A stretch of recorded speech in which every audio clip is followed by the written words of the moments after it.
ថ្ងៃនេះខ្ញុំសូមលើកយកសៀវភៅមួយក្បាលមកធ្វើការសង្ខេបជូនអ្នកទាំងអស់គ្នាដែលមានចំណងជើងថា Outlier ដែលជាស្នាដៃនិពន្ធរបស់លោក Malcolm Gladwell លោក Malcolm Gladwell ជាមនុស្សម្នាក់ដែលមានលក្ខណៈពិសេសខុសពីមនុស្សទូទៅការគិតនិងទស្សនៈរបស់គាត់មានភាពស៊ីជម្រៅនិងខុសប្លែកពីគេគាត់ត្រូវបានទស្សនវដ្តី Fast Company វាយតម្លៃថាជាបុគ្គលដែលមានឥទ្ធិពលបំផុតដែលត្រូវបានគេឲ្យរហស្សនាមថាជា Peter Drucker នៅក្នុងសតវត្សទី21 Time Magazine ឯនោះវិញហៅគាត់ថាជាបុគ្គលដែលមានឥទ្ធិពលបំផុត100រូបទៅលើលោកសៀវភៅនេះគាត់សរសេរបានល្អណាស់តទៅនេះខ្ញុំនឹងធ្វើការសង្ខេបត្រួសពីខ្លឹមសារសំខាន់ដែលមាននៅក្នុងសៀវភៅនេះជូនអ្នកទាំងអស់គ្នាស្ដាប់យើងកែសម្រួលចំណងជើងសៀវភៅនេះទៅជាភាសាខ្មែរថាកំពូលមនុស្សដែលសៀវភៅមួយក្បាលនេះនិយាយពីប្រធានបទមួយនោះគឺតើមនុស្សកំពូលក្នុងលោកដូចជា Bill Gates, Jack Ma ក្រុមតន្ត្រី Beatles ជាដើម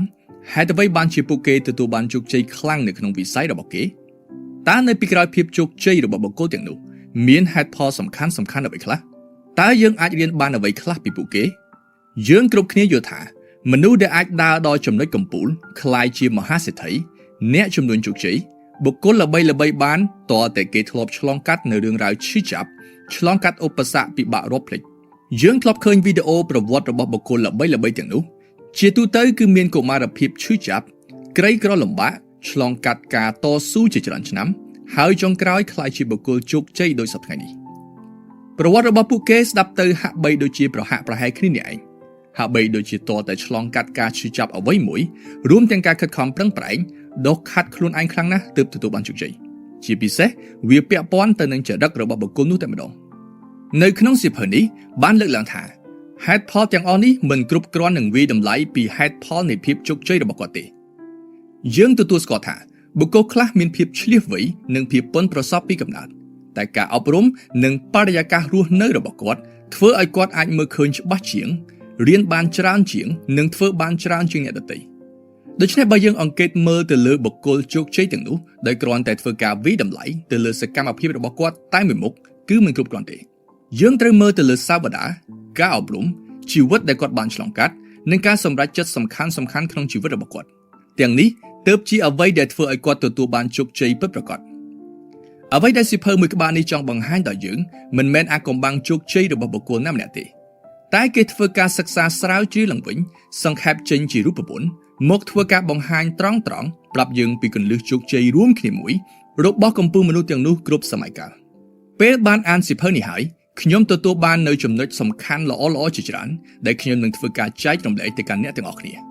ចំណុចទី1ហេតុផលដែលបុគ្គលទាំងនោះអាចក្លាយទៅជាកំពូលមនុស្សមិនសូវមានទំនាក់ទំនងខ្លាំងនឹងធម្មជាតិពីកំណត់របស់គាត់នោះទេតែពាក់ព័ន្ធខ្លាំងទៅនឹងបទពិសោធន៍ដែលគាត់បានឆ្លងកាត់និងកត្តាជាច្រើនទៀតចំណុចទី2អ្វីដែលអ្នកមើលមិនឃើញដូចជាការអប់រំវប្បធម៌ជាដើមប្រហែលជាអ្វីដែលធ្វើឲ្យគាត់ក្លាយជាកំពូលមនុស្សយ៉ាងពិតប្រាកដនិងចំណុចសំខាន់ទី3តើលក្ខខណ្ឌក្លាយជាកំពូលមនុស្សទាំងនោះបានផ្ដល់នូវចំណេះដឹងអ្វីខ្លះដល់យើងចូលមកដល់ចំណុចទី1កំពូលមនុស្សទាំងនោះអាចក្លាយជាមនុស្សអច្ឆរិយៈបែបនេះបានមិនមែនដោយសារតែភាពប៉ិនប្រសប់ពីកំណើតឬដោយសារតែកត្តាណាមួយដាច់ខាតនោះទេវាជាការប្រមូលផ្ដុំនៃលក្ខខណ្ឌអំណោយផលជាច្រើនគួបផ្សំជាមួយនឹងការខិតខំប្រឹងប្រែងទើបធ្វើឲ្យគេអាចក្លាយជាបុគ្គលឆ្នើមបែបនេះឧទាហរណ៍ថាមានគេនិយាយថាឲ្យតែខំប្រឹងនឹងទទួលបានជោគជ័យតើពាក្យមួយម៉ាត់នេះគ្រប់គ្រាន់ដែរឬទេយើងមកមើលអ្នកអនាម័យដែលបោសសម្អាតតាមផ្លូវវិញគាត់ងើបតាំងពីម៉ោង 4 ព្រឹកងើបម្នាក់ហើយខំធ្វើការជាងអ្នកទៅទៀតតើគាត់ជោគជ័យជាងអ្នកដែរឬទេដូច្នេះការខិតខំប្រឹងប្រែងមួយមុខមិនគ្រប់គ្រាន់ទេវាត្រូវការបរិយាកាសខាងក្រៅនិងកត្តាគួបផ្សំជាច្រើនទៀតនៅក្នុងសៀវភៅនេះគេបានលើកឡើងនៅឧទាហរណ៍មួយគឺនិយាយពីកីឡាករជិះស្គីលើទឹកកក Ice Hockey នៅប្រទេសកាណាដាកីឡាប្រភេទនេះនៅប្រទេសកាណាដាទទួលបានការគាំទ្រណាស់មិនខុសពីកីឡាបាល់បោះនៅសហរដ្ឋអាមេរិកឬកីឡាបាល់ទាត់នៅសហភាពអឺរ៉ុបនោះទេបើសិនជាអ្នកមានឱកាសក្លាយជាកីឡាករជម្រើសជាតិជិះស្គីលើទឹកកកនៅប្រទេសនេះអ្នកនឹងក្លាយជាអ្នកមានឈ្មោះល្បីល្បាញខ្លាំងមិនថាអ្នកជាអ្នកណាមានឬក្រទាបឬខ្ពស់ឲ្យតែអ្នកមានសមត្ថភាពនោះអ្នកអាចនឹងទទួលបានឱកាសនេះយុត្តិធម៌ណាស់វាខុសពីកីឡាបាល់បោះដែលទាមទារឲ្យអ្នកមានកម្ពស់ខ្ពស់មាឌធំ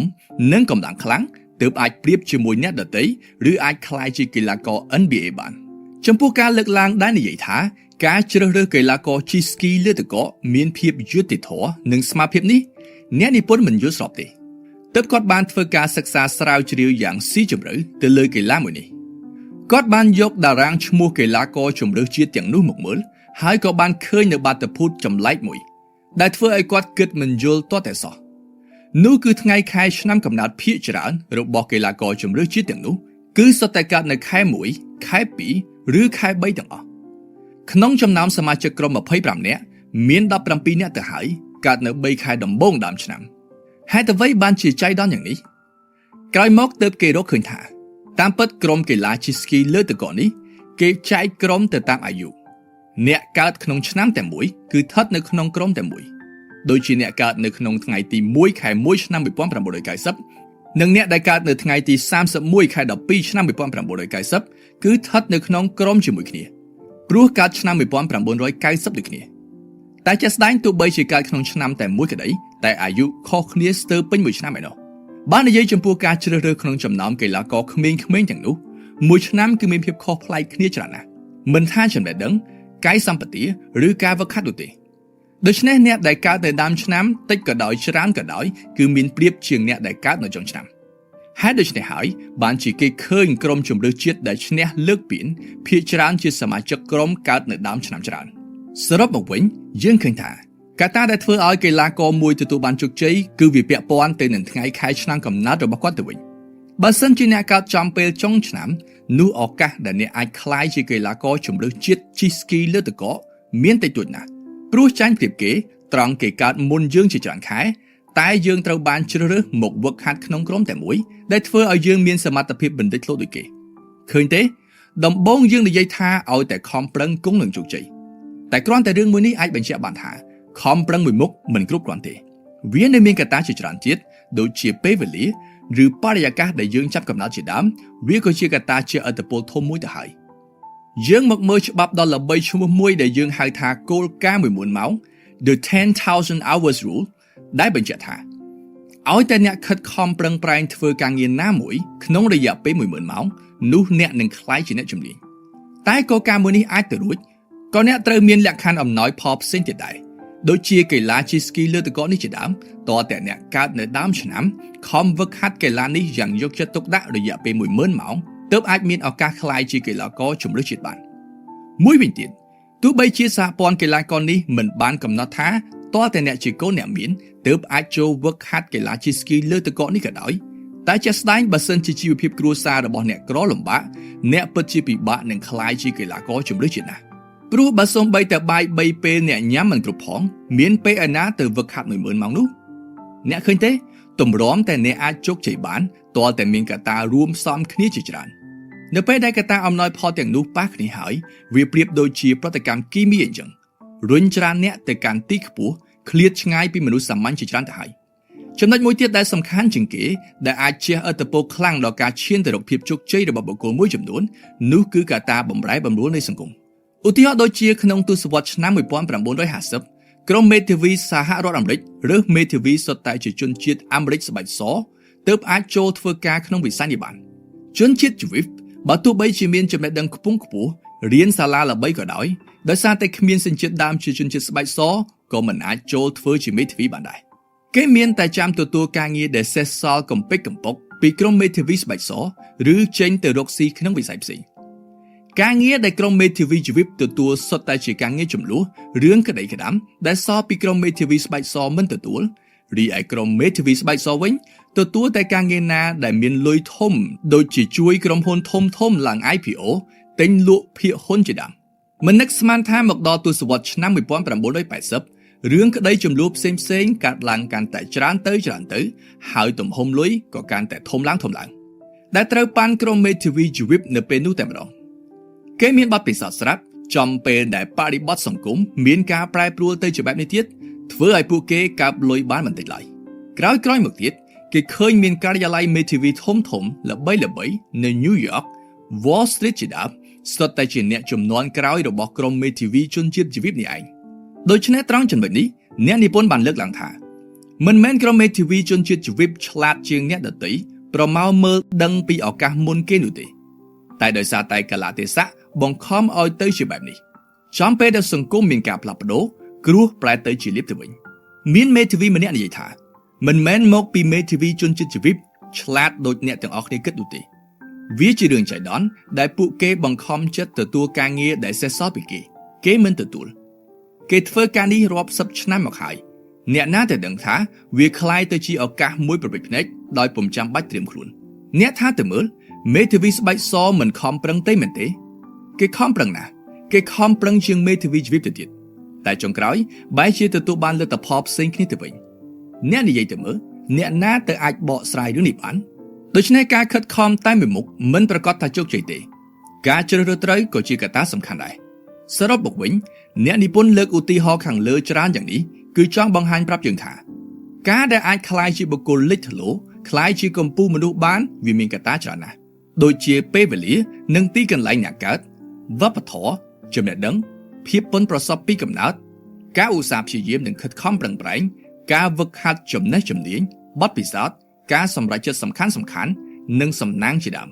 តទៅនេះយើងចូលមកដល់ចំណុចសំខាន់ទី2គឺវប្បធម៌កំណត់ពីភាពឈ្នះចាញ់នៅក្នុងសៀវភៅនេះអ្នកនិពន្ធបានលើកឡើងនៅឧទាហរណ៍មួយដែលនិយាយពីក្រុមហ៊ុនអាកាសចរធំជាងគេនៅកូរ៉េគឺ Korean Air នៅដើមទសវត្សរ៍ឆ្នាំ1990យន្តហោះក្រុមហ៊ុននេះស្រាប់តែមានឧបទ្ទវហេតុធ្លាក់យន្តហោះជាញឹកញាប់អត្រាគ្រោះថ្នាក់នេះកើនឡើងរហូតដល់17ដងខ្ពស់ជាង United Airlines របស់សហរដ្ឋអាមេរិកទៅទៀតរហូតដល់ប្រធានាធិបតីកូរ៉េនៅពេលនោះគឺលោក Kim Dae-jung បានមានប្រសាសន៍ថាបញ្ហារបស់ Korean Air មិនមែនជាបញ្ហាក្រុមហ៊ុនទៀតនោះទេវាជាបញ្ហារបស់ប្រជាជាតិកូរ៉េទាំងមូលក្រោយមកប្រធានាធិបតីកូរ៉េរូបនេះបានបដូរយន្តហោះផ្ទាល់ខ្លួនរបស់ខ្លួនដែលពីមុនគ្រប់គ្រងដោយ Korean Air ក្រោយមកផ្ទេរទៅឲ្យដៃគូប្រកួតប្រជែងរបស់ Korean Air គឺ Asiana Airlines វិញចាប់តាំងពីពេលនោះមកការហោះហើររបស់ Korean Air មានសុវត្ថិភាពជាងមុនគួរឲ្យភ្ញាក់ផ្អើលតាំងពីឆ្នាំ1999មកដល់ពេលនេះមិនដែលមានបញ្ហាម្ដងណាឡើយតើហេតុអ្វីបានជាយន្តហោះរបស់ Korean Air ដែលពីមុនតែងតែមានបញ្ហាជាញឹកញាប់ក្រោយមកហេតុអ្វីបានជាមានសុវត្ថិភាពជាងមុនឆ្ងាយយ៉ាងនេះក្រោយមកទើបគេធ្វើការស្រាវជ្រាវមួយដោយមានការពិនិត្យទៅលើប្រអប់ខ្មៅដែលមាននៅលើយន្តហោះទើបគេរកឃើញពីមូលហេតុពិតប្រាកដមូលហេតុមិនមែនដោយសារតែយន្តហោះក៏មិនមែនដោយសារតែបច្ចេកទេសថែទាំមិនបានដិតដល់នោះដែរគឺដោយសារតែវប្បធម៌របស់ជនជាតិកូរ៉េបើយើងមើលទៅលើវប្បធម៌លោកខាងលិចនៅក្នុងក្រុមហ៊ុនធំអ្នកធំអ្នកតូចទោះបីជាតំណែងខុសគ្នាមែនតែគេមិនមានការគោរពកោតខ្លាចហួសហេតុពេកនោះទេបុគ្គលិកថ្នាក់ក្រោមនិង CEO ក្រុមហ៊ុនបើជួបគ្នាចៃដន្យគេគ្រាន់តែសួររាក់ទាក់គ្នាធម្មតាក្នុងនាមជាថ្នាក់ដឹកនាំនិងថ្នាក់ក្រោមប៉ុណ្ណោះមិនមានការអោនលំទោនស្ដាប់បង្គាប់ហួសកម្រិតឡើយតែចំពោះវប្បធម៌អាស៊ីវិញជាពិសេសប្រទេសកូរ៉េនេះឯងមុនពេលឡើងយន្តហោះអូតេ Co-pilot ជាដើមត្រូវឈរតម្រង់ជួរគ្នាចាំចាប់ដៃកាពីតែនទើបអាចឡើងយន្តហោះបានដើម្បីបង្ហាញការគោរពប្រពៃណីគោរពថ្នាក់លើហួសហេតុបែបនេះបង្កឲ្យមានជាផលវិបាកបែបណាខ្លះទៅជាលទ្ធផលនោះគឺនៅពេលដែលកាពីតែនមានការធ្វេសប្រហែសមានការវិនិច្ឆ័យខុសទំនងបែរជាធ្វើឲ្យ Co-pilot ឬវិស្វករយន្តហោះដែលនៅក្នុងកាប៊ីនជាមួយគ្នាមិនហ៊ានលើកឡើងឬតវ៉ានោះទេជាលទ្ធផលអាចឲ្យយន្តហោះដែលកំពុងហោះនោះមានបញ្ហាធ្ងន់ធ្ងរដូច្នេះវប្បធម៌របស់ប្រទេសឬតំបន់មួយអាចធ្វើឲ្យការទំនាក់ទំនងការគិតនិងអាកប្បកិរិយារបស់មនុស្សសម្ដែងចេញក្នុងរូបភាពខុសៗគ្នាកត្តាដែលមើលមិនឃើញបែបនេះក៏ជាឥទ្ធិពលខ្លាំងណាស់ដែរដល់ភាពជោគជ័យឬបរាជ័យរបស់បុគ្គលម្នាក់បើសិនជាវប្បធម៌ទាំងនោះដើរស្របគ្នាទៅនឹងគោលដៅវាក៏ជួយជំរុញឲ្យយើងឆាប់ឬងាយនឹងទទួលបានជោគជ័យដែរដោយដែលអ្នកនិពន្ធបានលើកឡើងថាវប្បធម៌ប្រពៃណីរបស់ជនជាតិចិនគឺគ្រប់គ្នាសុទ្ធតែជាមនុស្សឧស្សាហ៍ព្យាយាមខិតខំធ្វើការរកស៊ីបានជាធ្វើឲ្យការផលិតនិងអាជីវកម្មរបស់ពួកគេមានប្រៀបជាងជនជាតិដទៃនៅជុំវិញពិភពលោកការលើកឡើងបែបនេះមិនមែនចង់មានន័យថាវប្បធម៌នេះល្អវប្បធម៌នោះមិនល្អនោះទេវប្បធម៌របស់ប្រទេសនីមួយៗសុទ្ធតែមានចំណុចល្អនិងចំណុចខ្វះខាតរៀងៗខ្លួនវប្បធម៌ខ្លះជំរុញឲ្យយើងងាយនឹងទទួលបានជោគជ័យហើយវប្បធម៌ខ្លះទៀតបែរជាបង្អាក់ដំណើរទៅកាន់ភាពជោគជ័យរបស់យើងទៅវិញតែកត្តាវប្បធម៌មិនអាចកែប្រែបានទាំងស្រុងនោះទេដោយករណី Korean Air ដែលយើងបានលើកឡើងខាងលើគេអាចប្រែខ្លួនពីក្រុមហ៊ុនដែលមានឧបទ្ទវហេតុញឹកញាប់ទៅជាក្រុមហ៊ុនដែលមានសុវត្ថិភាពជាងគេមួយនៅលើលោកនេះក៏ដោយសារតែគេបានធ្វើកំណែទម្រង់ជាច្រើនពីឫសគល់នៃបញ្ហានេះតែម្ដងគឺវប្បធម៌នេះឯង ដំបូងគេបំបត្តិនៅរនាំងរវាងថ្នាក់លើនិងថ្នាក់ក្រោមគេឲ្យបុគ្គលិកប្រើភាសាអង់គ្លេសដើម្បីធ្វើការសន្ទនាគ្នាព្រោះនៅភាសាអង់គ្លេសមិនប្រើពាក្យបងអូនមេកៅនោះទេមានតែ you និង I តែម្ដងដែលស្ដាប់ទៅដូចជាគ្រប់គ្នាមានសិទ្ធិស្មើគ្នាអញ្ចឹងគូផ្សំនឹងការកែតម្រូវចំណុចតូចៗជាច្រើនទៀតទើបធ្វើឲ្យ Korean Air កែប្រែមុខមាត់ឡើងវិញនៅក្នុងវិស័យអាកាសចរណ៍ដូច្នេះវប្បធម៌ជាផ្នែកមួយដ៏សំខាន់ដែលកំណត់ពីភាពជោគជ័យឬបរាជ័យរបស់កម្ពុជាមនុស្សទាំងនោះដែរបើសិនជាវប្បធម៌ទាំងនោះដើរស្របគ្នាទៅនឹងគោលដៅរបស់អ្នកវាជាកត្តាអំណោយផលតែបើវាផ្ទុយពីគោលដៅរបស់អ្នកវាជាកត្តាគំរាមកំហែងទៅវិញទេសរុបមកវិញធ្វើយ៉ាងម៉េចទើបអាចក្លាយជាកម្ពុជាមនុស្សបានទៅអ្នកនិពន្ធបានធ្វើការសង្ខេបយ៉ាងខ្លីថាកម្ពុជាមនុស្សគឺជាមនុស្សដែលមានសំណាងគេកើតក្នុងលក្ខខណ្ឌសង្គមល្អបរិយាកាសរស់នៅល្អជាមួយគ្នានោះគេមានវប្បធម៌អំណោយផលមួយដែលទាំងនេះអាចធ្វើឲ្យគេងាយនឹងក្លាយជាកម្ពុជាមនុស្សឬអាចនិយាយមួយបែបទៀតថាងាយនឹងជោគជ័យជាងអ្នកដទៃស្ដាប់ទៅដូចជាគ្មានអ្វីពាក់ព័ន្ធនឹងការខិតខំប្រឹងប្រែងសោះ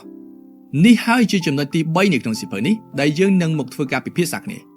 ដើម្បីអាចជោគជ័យក្លាយជាមនុស្សកម្ពុជាលេចធ្លោបានតើតើអ្នកមានលក្ខខណ្ឌអំណោយផលច្រើនកើតចំពេលរស់នៅចំកន្លែងជួបមនុស្សត្រូវដែលកត្តាទាំងនេះពេលខ្លះយើងអាចគ្រប់គ្រងបានតែកត្តាខ្លះទៀតយើងមិនអាចគ្រប់គ្រងបានទេវាប្រៀបដូចជាឈើនៅក្នុងព្រៃមួយអញ្ចឹងដើមឈើដែលខ្ពស់ជាងគេមិនប្រកាសថាជាពូជល្អទេតែប្រកាសជាស្ថិតនៅក្នុងលក្ខខណ្ឌអំណោយផលជាងឈើដទៃវាក៏ត្រូវការអាកាសធាតុដ៏ល្អមួយដូចជាកម្ដៅនិងសំណើមសមល្មមគ្រប់គ្រាន់អំណោយផលដល់ការលូតលាស់នៅជុំវិញនោះមិនមានឈើដទៃមកគ្របយកសារធាតុចិញ្ចឹមរបស់គាត់ជាដើមទោះបីជាពូជដូចគ្នាដាំនៅកន្លែងតែមួយតែក្នុងពេលផ្សេងគ្នាប្រកាសជាទទួលបានលទ្ធផលមិនដូចគ្នាឡើយក៏មិនអាចក្លាយជាឈើដែលខ្ពស់ជាងគេដែរប្រៀបដូចមនុស្សយើងអញ្ចឹងយើងសុទ្ធតែឆ្លាតរៀងៗខ្លួនសុទ្ធតែជាមនុស្សខិតខំប្រឹងប្រែងដូចគ្នាតែឲ្យតែពេលខុសគ្នាសំណាងមិនដូចគ្នានោះលទ្ធផលក៏មិនដូចគ្នាដែរដូច្នេះចង់ក្លាយជាមនុស្សដែលលេចធ្លោសមត្ថភាពនិងសំណាងសុទ្ធតែសំខាន់ដូចគ្នានៅក្នុងសៀវភៅនេះគេបានបង្ហាញផ្លូវពីរដល់យើងផ្លូវទី1ធ្វើយ៉ាងណាក្លាយជាមនុស្សពូកែនៅក្នុងបរិយាកាសសង្គមដ៏ថិតថេរមួយនិងផ្លូវទី2ធ្វើយ៉ាងណាក្លាយជាមនុស្សពូកែនៅក្នុងបរិយាកាសសង្គមដ៏មិនប្រកបប្រជាមួយឥឡូវយើងមកមើលវិធីទី1ធ្វើយ៉ាងណាទើបលេចធ្លោជាងគេនៅក្នុងបរិយាកាសសង្គមដ៏ថិតថេរមួយឧទាហរណ៍ថាអ្នកចង់ក្លាយជាអ្នកលេងព្យ៉ាណូដ៏កំពូលម្នាក់ក្តីសុបិនមួយនេះមិនមានទំនាក់ទំនងគ្នាខ្លាំងទៅនឹងបរិយាបន្នសង្គមទេមានន័យថាអ្នកនៅទីណាប្រទេសណាកើតក្នុងសម័យណាក៏ដោយក៏មិនសូវជះឥទ្ធិពលដល់ជំហានទៅរកក្តីសុបិនរបស់អ្នកដែរអ្នកប្រកាសជាគិតថាឲ្យតែខំប្រឹងប្រែងវឹកហាត់ថ្ងៃណាមួយនឹងក្លាយជាកំពូលអ្នកលេងព្យ៉ាណូមិនខានតែអ្នកនិពន្ធបានបញ្ជាក់ស្មារតីរបស់យើងថាការខិតខំក៏ត្រូវមានតិចនិចរបស់វាដែរបើសិនជាអ្នកខំខុសទិសដៅទោះវឹកហាត់ 10000 ម៉ោងក៏អ្នកមិនអាចក្លាយជាកំពូលមនុស្សលេចធ្លោជាងគេនៅក្នុងវិស័យមួយនេះដែរដូច្នេះអ្វីដែលសំខាន់ជាងការខិតខំប្រឹងប្រែងទៅទៀតនោះគឺជំរឿមនុស្សភាគច្រើនពេលស្វែងរកការងារធ្វើឬបដូរការងារថ្មីតែងតែជួបនឹងរឿងបែបនេះការងារមួយដែលទទួលបានប្រាក់ខែខ្ពស់តែជាការងារដដែលមិនមានការរីកចម្រើននិងការងារមួយទៀតដែលចំណូលមិនសូវខ្ពស់តែមានឱកាសក្នុងការលុតដំខ្លួនឯងតើគួរជ្រើសរើសយកមួយណាសៀវភៅមួយក្បាលនេះបានផ្ដល់នូវអនុសាសន៍មួយយ៉ាងដូចនេះថាបើសិនជាបរិយាកាសការងារមួយផ្ដល់ឲ្យអ្នកនៅការប្រកួតប្រជែងការលុតដំខ្លួនឲ្យអ្នកមានសមត្ថភាពខ្លាំងជាងមុននោះអ្នកគួរតែជ្រើសរើសយកវាទោះបីបានប្រាក់ខែតិចឬមិនបានប្រាក់ខែក៏ដោយឲ្យតែចិញ្ចឹមខ្លួនរស់ព្រោះវានឹងលុតដំអ្នកឲ្យក្លាយជាបុគ្គលដែលឆ្នើមជាងមុនដោយមិនដឹងខ្លួន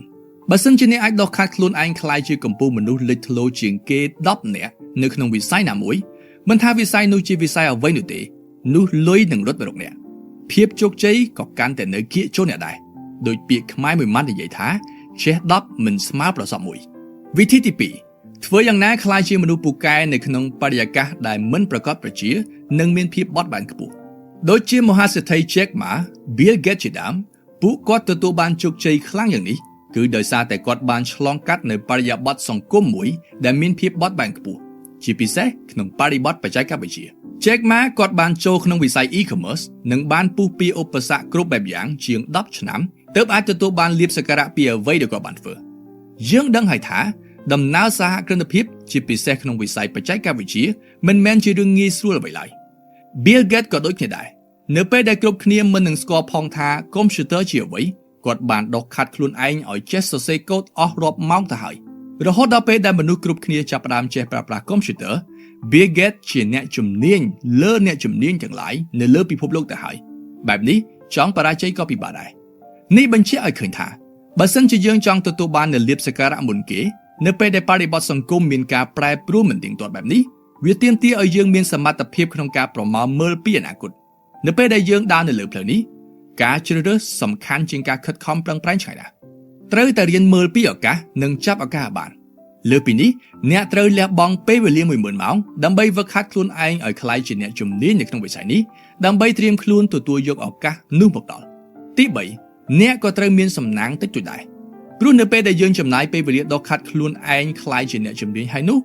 បទពិសោធន៍យើងក៏ក្រាស់ក្រែលហើយអាយុរបស់យើងក៏មិនតិចដែរបើសិនជាអ្នកតស៊ូអស់រយៈពេល40ឆ្នាំពេលនោះអ្នកប្រហែលជាអាយុ60ទៅ70ឆ្នាំទៅហើយចាំដល់ពេលដែលឱកាសទាំងនោះមកដល់តើអ្នកនៅមានសមត្ថភាពចាប់វាដែរឬទេតែឱកាសមានសម្រាប់តែអ្នកដែលត្រៀមចំខ្លួនមុនប៉ុណ្ណោះអ្នកដែលមានការវិនិច្ឆ័យត្រូវចេះតស៊ូបានយូរនិងអាចទប់ខ្លួនមិនឲ្យរេតាមខ្យល់ខ្វល់តាមរលកប្រកាសជាមានឱកាសជោគជ័យច្រើនជាងមនុស្សធម្មតាដោយដែលអ្នកនិពន្ធបានលើកឡើងអញ្ចឹងភាពជោគជ័យមិនមែនកើតឡើងដោយចៃដន្យនោះទេវាបានមកពីការខិតខំប្រឹងប្រែងជួបជាមួយនឹងសំណាងខ្លឹមសារសំខាន់ៗនៅក្នុងសៀវភៅនេះមានត្រឹមប៉ុណ្ណេះយើងមកធ្វើការសង្ខេបត្រួសឡើងវិញបើសិនជាអ្នកចង់ក្លាយជាកំពូលមនុស្សដែលលេចធ្លោជាងគេនៅក្នុងសង្គមអ្នកប្រហែលជាត្រូវរងនូវឥទ្ធិពលពីរយ៉ាងទី1អ្នកត្រូវតែជាមនុស្សឧស្សាហ៍ព្យាយាមជាងអ្នកដទៃមានលក្ខខណ្ឌគ្រួសារនិងសង្គមល្អប្រសើរសម្រេចចិត្តត្រូវពេលខ្សែគប់ត្រូវមនុស្សនិងកត្តាខាងក្រៅជាច្រើនផ្សេងទៀតកត្តាអំណោយផលទាំងនេះនៅពេលដែលវាត្រូវគ្នាហើយវាប្រៀបដូចជាប្រតិកម្មគីមីមួយអញ្ចឹងរុញច្រានអ្នកឲ្យទៅកន្លែងមួយដែលមានប្រៀបជាងមនុស្សទាំងពួងហើយពេលនោះហើយជាពេលដែលអ្នកមានឱកាសក្លាយជាកំពូលមនុស្សឥទ្ធិពលទី2គឺជាវប្បធម៌សាវតារបស់អ្នកអ្វីដែលជះឥទ្ធិពលដល់ការគិតរបស់អ្នកនៅពេលដែលវប្បធម៌ផ្នត់គំនិតរបស់អ្នកដើរស្របគ្នានឹងគោលដៅរបស់អ្នកវានឹងជំរុញឲ្យអ្នកទៅកាន់តែលឿនជាងអ្នកដទៃគូផ្សំនឹងបទពិសោធន៍និងការងារដែលអ្នកមានស្រាប់នោះអ្នកនឹងក្លាយជាបុគ្គលដែលអាចមើលឃើញពីឱកាសមុនគេនិងអាចចាប់ឱកាសទាំងនោះជាប់មានពាក្យគេនិយាយថាវាសនារបស់អ្នកបានពីការខិតខំប្រឹងប្រែង7ភាគនិងសំណាង3ភាគតែបើចង់ក្លាយជាកំពូលមនុស្សដូចក្នុងសៀវភៅនេះបានលើកឡើងវិញត្រូវពឹងសំណាងពីធម្មជាតិ7ភាគនិងខំប្រឹង3ភាគទៅវិញគេថាឱកាសមានសម្រាប់តែអ្នករៀបចំខ្លួនប៉ុណ្ណោះបើអ្នកមិនបានរៀបចំខ្លួននោះទេទោះបីជាឱកាសហោះកាត់ក៏មើលមិនដឹងថាជាឱកាសផងបន្ទាប់មកអ្នកនិពន្ធបានប្រែប្រាំយើងថាក្រៅពីការខិតខំប្រឹងប្រែងហើយនោះយើងត្រូវចេះមើលពីបរិបទនិងការប្រែប្រួលក្នុងទីផ្សារនិងសង្គមដោយយើងបានឃើញកំពូលមនុស្សមួយចំនួនដូចជា Jack Ma និង Bill Gates ជាដើមហាមាត់ពេលណាក៏និយាយថាខ្ញុំសំណាងណាស់ស្ដាប់ទៅដូចជារឿងដាក់ខ្លួនបន្តិចតែតាមពិតវាជាលក្ខខណ្ឌមួយដែលធ្វើឲ្យយើងងាយនឹងទទួលបានជោគជ័យជាងអ្នកដទៃពិតមែនដូច្នេះមើលរឿងឲ្យបានគ្រប់ជ្រុងជ្រោយជាងមុននៅពេលដែលអ្នកឃើញអ្នកណាម្នាក់ទទួលបានជោគជ័យក្នុងជីវិតត្រូវសិក្សាឲ្យបានច្បាស់ពីចំណេះដឹងសាវតាបទពិសោធន៍កត្តាធម្មជាតិនិងកត្តាផ្សេងជាច្រើនទៀតរបស់គាត់ទើបយើងអាចវាយតម្លៃដឹងបានថាអ្វីខ្លះជាកត្តាជំរុញឲ្យគាត់ទទួលបាននូវភាពជោគជ័យคล้ายជាកំពូលមនុស្សពិតប្រាកដទាំងអស់នេះជាពន្លឺបំភ្លឺផ្លូវឲ្យអ្នកទាំងអស់គ្នាឈានឆ្ពោះទៅរកគោលដៅដែលអ្នកទាំងអស់គ្នាចង់សម្រេចដែរអរគុណចំពោះការតាមដានស្ដាប់របស់អ្នកទាំងអស់គ្នាសូមអបអរសាទរអ្នកបានស្ដាប់ចប់សៀវភៅមួយក្បាលទៀតហើយ